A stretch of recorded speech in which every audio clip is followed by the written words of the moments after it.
Hello everyone, তোমরা সবাই কেমন আছো? আশা করি খুব ভালো আছো আর আমিও ভালো আছি। কয়েকদিন ধরে তোমাদের সাথে ভিডিও শেয়ারই করা হচ্ছে না। তো গিয়েছিলাম পড়াতে, পড়িয়ে এসে ড্রেস চেঞ্জ করে নিজের জন্য 1 কাপ গ্রিন টি বানিয়েছিলাম।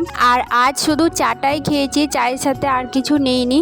এরপর ছেলেকে পড়তে বসিয়েছিলাম। রোজ সন্ধ্যেবেলায় আমি ওকে পড়তে বসাই। ওকে লিখতে দিয়ে এসে আমি এদিকে ভাত বসিয়েছিলাম রাতে খাওয়ার জন্যে। আমরা তো রাতে ভাত খাই না, ভিডিওটা কয়েকদিন ধরে শ্যুট করে রাখা আছে, সেদিন কেন ভাত করেছিলাম ঠিক মনে পড়ছে না। আর এদিকে দেখো, ওর পড়তে পড়তে খিদে পেয়ে গেছিলো, বলছিল মা কিছু খাবো। তো বাড়িতে শশা ছিল, সেটাই ওকে কেটে দিলাম। রাতের খাওয়া দাওয়া তো কমপ্লিট হলো, এখন সব ধোয়া মাজা করছি। আর আজ না দুপুরে বাসনগুলো ধুতে পারিনি, মানে ঘুমিয়েছিলাম, দিয়ে ঘুম থেকে উঠে দেখি পড়াতে যাওয়ার টাইম হয়ে গেছে। ওই জন্যে দুপুরের আর রাতের বাসন একসাথে মেজে ধুয়ে রেখে দিলাম। ব্যাস, আর তো কোনো কাজ নেই। এখন ঘুমোতে যাব, আর ঘুমোতে যাওয়ার আগে রোজ আমি ফেস ওয়াশ দিয়ে ভালো করে মুখটা ধুয়ে নিই। তো আজকের ভিডিওটা এই পর্যন্তই, দেখা হচ্ছে নেক্সট ব্লগে।